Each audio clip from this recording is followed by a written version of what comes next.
বাংলাদেশের রাজনীতিতে সম্প্রতি আলোচিত সমালোচিত নামগুলোর একটি হয়ে উঠেছিলেন শরীফ ওসমান হাদী। নিজের বক্তব্য আর কর্মকাণ্ডের মাধ্যমে যেমন আলোচনার জন্ম দিয়েছেন, তেমনি কুড়িয়েছেন সমালোচনাও। অল্প সময়েই সমর্থকদের কাছে জনপ্রিয় এই যুবক প্রতিপক্ষের কাছে হয়েছেন চক্ষুশূল। বাংলাদেশের রাজনৈতিক পটপরিবর্তনের পর আওয়ামী লীগের ওপর নিষেধাজ্ঞা এবং আন্তর্জাতিক অপরাধ ট্রাইব্যুনালের বিভিন্ন রায় নিয়ে সোচ্চার ছিলেন মি. হাদী। সামাজিক মাধ্যম কিংবা বিভিন্ন গণমাধ্যমের অনুষ্ঠান আলোচনায় নিয়মিত মুখ হয়ে উঠেছিলেন তিনি। ধানমন্ডি ৩২ নম্বরে বাংলাদেশের প্রতিষ্ঠাতা রাষ্ট্রপতি শেখ মুজিবুর রহমানের বাড়ি ভাঙচুরের সময় সক্রিয়ভাবে অংশ নেওয়া কিংবা গোপালগঞ্জে জাতীয় নাগরিক পার্টি বা এনসিপির নেতাদের উপর হামলার পর মি. হাদীর বক্তব্যে অশালীন শব্দের ব্যবহার নিয়ে নানা আলোচনা সমালোচনাও হয়েছিল। তার বক্তব্যে গণমাধ্যমে অপ্রকাশ্যযোগ্য শব্দের ব্যবহার অনেকে যেমন সমালোচনার চোখে দেখেছেন, অন্যদিকে তার সমর্থকেরা তাকে স্পষ্টভাষী হিসেবে প্রশংসাও করেছেন। সামাজিক যোগাযোগ মাধ্যম, বিশেষ করে ফেসবুকে তার বক্তব্য বিভিন্ন সময়ে বেশ ভাইরাল হতে দেখা যায়। জুলাই অভ্যুত্থানের পর ইনকিলাব মঞ্চ নামে একটি রাজনৈতিক সাংস্কৃতিক প্ল্যাটফর্ম তৈরির মাধ্যমে দেশের রাজনীতিতে প্রাসঙ্গিক হন ওসমান হাদী। স্বতন্ত্র প্রার্থী হিসেবে ত্রয়োদশ জাতীয় সংসদ নির্বাচনে অংশ নেওয়ার ঘোষণা দিয়ে শুরু করেন প্রচারণাও। সম্প্রতি এমনই এক প্রচারাভিযানের সময় বন্দুকধারীর গুলিতে আহত হন মি. হাদী। রাজধানীর বিজয়নগর পানির ট্যাঙ্কি এলাকার বক্স কালভার্ট রোডে হামলার শিকার হন ইনকিলাব মঞ্চের এই নেতা। শুরুতে ঢাকা মেডিকেল কলেজ হাসপাতালে চিকিৎসার জন্য নেওয়া হয় তাকে। পরে উন্নত আইসিইউ সাপোর্টের জন্য তাকে ভর্তি করা হয় ঢাকার এভ্যাক এয়ার হাসপাতালে। চিকিৎসকেরা জানিয়েছিলেন অত্যন্ত সংকটজনক তার অবস্থা। অবশ্য জুলাই অভ্যুত্থানের পর থেকেই ক্ষমতাচ্যুত আওয়ামী লীগের সমর্থকদের কাছ থেকে হত্যার হুমকি পাওয়ার কথা জানিয়ে আসছিলেন মি. হাদী। কদিন আগে এ নিয়ে সামাজিক মাধ্যমে একটি পোস্টও দিয়েছিলেন।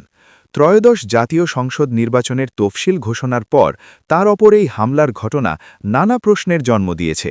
ঢাকার একটি বেসরকারি বিশ্ববিদ্যালয়ে শিক্ষকতা করছিলেন ঢাকা বিশ্ববিদ্যালয়ের রাষ্ট্রবিজ্ঞান বিভাগ থেকে লেখাপড়া শেষ করা শরীফ ওসমান হাদী। পাশাপাশি একটি ইংরেজি শিক্ষার কোচিংয়েও ক্লাস নিতেন তিনি। শিক্ষাজীবন থেকেই রাজনৈতিক ও সাংস্কৃতিক নানা কর্মকাণ্ডের সঙ্গে যুক্ত থেকেছেন বরিশালের ঝালকাঠি জেলার নলছিটি থেকে উঠে আসা এই যুবক। ঝালকাঠির এনএস কামিল মাদ্রাসা থেকে আলিম পাশ করা ওসমান হাদী ঢাকা বিশ্ববিদ্যালয়ে ভর্তির সুযোগ পেয়ে চলে আসেন রাজধানীতে।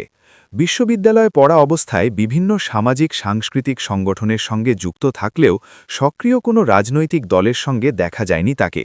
মূলত ২০২৪-এর জুলাই অভ্যুত্থান তাকে তুলে আনে রাজনীতির মঞ্চে। জুলাই অভ্যুত্থানের সময় নানা ভূমিকার মাধ্যমে আলোচনায় আসেন মি. হাদী। অভ্যুত্থান পরবর্তী সময়ে রাজনৈতিক সাংস্কৃতিক প্ল্যাটফর্ম ইনকিলাব মঞ্চ গঠন এবং আওয়ামী লীগ নিষিদ্ধের দাবিতে তার দেওয়া নানা বক্তব্য আলোচনার জন্ম দেয়। এছাড়া আওয়ামী লীগ সরকারের পতনের পর রাষ্ট্রপতির পদত্যাগের দাবিতে বঙ্গভবনের সামনে বিক্ষোভ, ধানমন্ডি ৩২ নম্বরে শেখ মুজিবুর রহমানের বাড়ি ভাঙচুরে সক্রিয় অংশ নেন তিনি।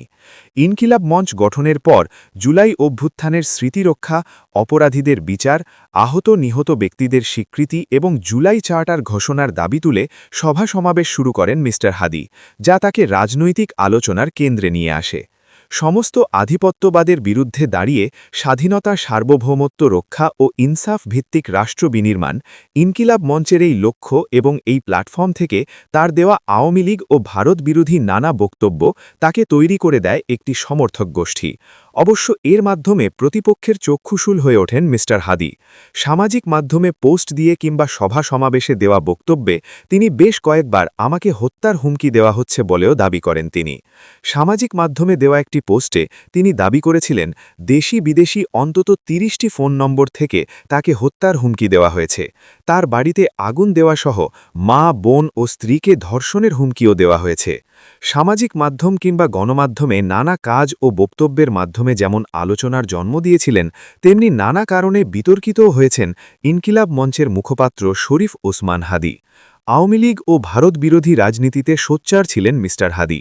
এছাড়া রাজনীতির মাঠের বক্তব্যে কিংবা সামাজিক মাধ্যমে বিএনপি নেতাদের বক্তব্যেরও সমালোচনায় মুখর হতে দেখা গেছে তাকে। আওয়ামী লীগ নিষিদ্ধের দাবিতে কিংবা নির্বাচনী প্রচারণায় কর্মী সমর্থকদের মধ্যে মুড়ি বাতাসা বিতরণের ছবি নিয়েও সামাজিক মাধ্যমে আলোচনায় এসেছেন তিনি। এছাড়া নির্বাচনে অংশ নেওয়ার ঘোষণা দেওয়ার পর থেকে প্রচারণার কৌশল কিংবা রাজনৈতিক নানা বক্তব্যের মধ্য দিয়েও তাকে নিয়ে আলোচনা সমালোচনা হয়েছে। ঢাকা ৮ সংসদীয় আসন মানে মতিঝিল, পল্টন, রমনা ও শাহজাহানপুর এলাকার স্বতন্ত্র প্রার্থী হিসেবে আসন্ন জাতীয় সংসদ নির্বাচনে অংশ নেওয়ার ঘোষণা দিয়েছিলেন ওসমান হাদি। বেশ কিছুদিন ধরেই তার নির্বাচনী এলাকায় প্রচারণাও চালাচ্ছিলেন। নির্বাচনী প্রচারণার নানা ভিডিও সামাজিক মাধ্যমে দিয়েও আলোচনায় এসেছেন তিনি। সম্প্রতি প্রচারণার সময় ওসমান হাদির পকেটে একজন টাকা ঢুকিয়ে দিচ্ছেন এমন একটি ভিডিও সামাজিক মাধ্যমে বেশ ভাইরাল হয়। এছাড়া ভোর রাতে মসজিদের সামনে লিফলেট বিতরণ, নির্বাচনী ইশতেহার, ডোনেশনের মাধ্যমে ফান্ড কালেকশন কিংবা প্রচারণার সময় কেউ তাকে অর্থ দিচ্ছেন এমন নানা ভিডিও মিস্টার হাদি নিজেই সামাজিক মাধ্যমে শেয়ার করতেন। ওই আসনে নিজের সম্ভাব্য প্রতিদ্বন্দ্বী বিএনপির মির্জা আব্বাস, এনসিপি থেকে আলোচনায় আসা রিকশাচালক সুজন এবং জামায়াতের প্রার্থী হওয়ার আলোচনায় থাকা সাদিক ট্রায়ামকে স্বাগত জানিয়েও আলোচনার জন্ম দিয়েছিলেন মিস্টার হাদি। রাজনীতিতে ইতিবাচক আলোচনার যেমন জন্ম দিয়েছেন, তেমনি নানা কারণে বিতর্কিতও হয়েছেন ইনকিলাব মঞ্চের এই নেতা। গত ১৬ জুলাই গোপালগঞ্জে জাতীয় নাগরিক পার্টি বা এনসিপি নেতাদের ওপর হামলা হলে কঠোর প্রতিক্রিয়া জানান তিনি। সে সময়ও তার বক্তব্যে কুরুচিকর এবং অশোভন শব্দচয়ন বেশ সমালোচনার জন্ম দেয়। হামলার নিন্দা জানিয়ে গোপালগঞ্জের প্রতিটি উপজেলা আশেপাশের জেলায় যুক্ত করার দাবিও জানান তিনি। বলেন, বাংলাদেশের অস্তিত্ব থাকবে না যদি গোপালগঞ্জ বাইচা থাকে।